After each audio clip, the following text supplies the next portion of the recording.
د خپلو تنکیو اولادونو قبر سر ته په اوښلنو سترګو ناست مولودین هغه کس ده چې تېره ورځ یې د موټر چپه کېدو غمیزه پیښه کې خپل 3 اولادونه له لاسه ورکړي وایي یا د پیښه ورته هېڅ د زغملو نه ده. یوازې مولودین نه بلکې نورې کورنۍ هم شته چې د همدې پیښې له کبله د غم په ټغر ناستې دي. 4 دانه اولاد من میرفت مزار به خاطر اید. بعد از او تصادم شده را 3 دانه اولاد من وفات کرده. یعنی قبرش هست، یعنی عزیر جان هست، یعنی حدیث هست، اونو پاکیزه جان هست و رضای الله رفت. جمیله جان در شفاخانه زخمی است زیر تداوی. 3 نفر به شهادت رسیدن، از جمله شوهری، خواهرم و خواهرزاده عزیزم. یک طفلک حدوداً 3.5 ساله است و بچه خالم فردین جان، اونا به شهادت رسیدن و در این حادثه 2 نفر از اعضای فامیل ما هم زخمی شدن که 3 نفر که فعلا یکشان در یک شفاخانه ها تحت مداوا هستند. دغه ترافیکي پیښه هغه مهال رامنځته کیږي چې پکې سواره کسان د نهرشاهي ولسوالۍ له شادیانو سیمې څخه د مزار ښار په لور حرکت کوي. راغلی یم چې د دې غمیزې پیښې څرنګوالی د شهیدانو له کورنۍ واورم. یک بچه داشتیم که دکان سمید فروشی در چوک شام داشت. رئیس مدیر بود و 11 لقمان.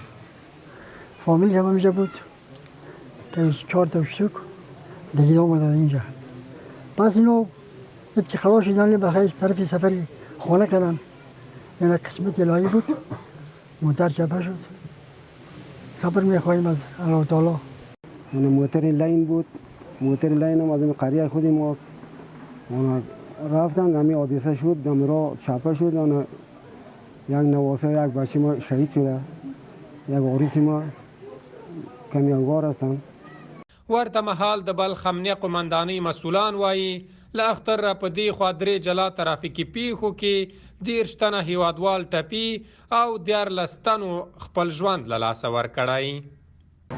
13 ورځ 8 بجې و 10 دقیقې د بلخ ولایت نهرشاهي ولسوالۍ اړوند په شادیان سیمه کې یو هایلکس ډوله موټر کله چې له کلي نه د ښار په طرف راته له سړک نه منحرف شوی و چې بدبختانه د دغې ترافیکي پیښې له امله زموږ 11 تنه هیوادوال چې په دې کې 3 تنه ښځې شاملې دي په شهادت رسېدلي او همدارنګه 9 تنه نور هم ټپیان دي. ټپیان د امنیتي ځواکونو له لوري د بلخ ولایت مزار شریف ښار حوزوي روغتون ته انتقال شوي چې د بعضو صحي وضعیت د اندېښنې وړ و.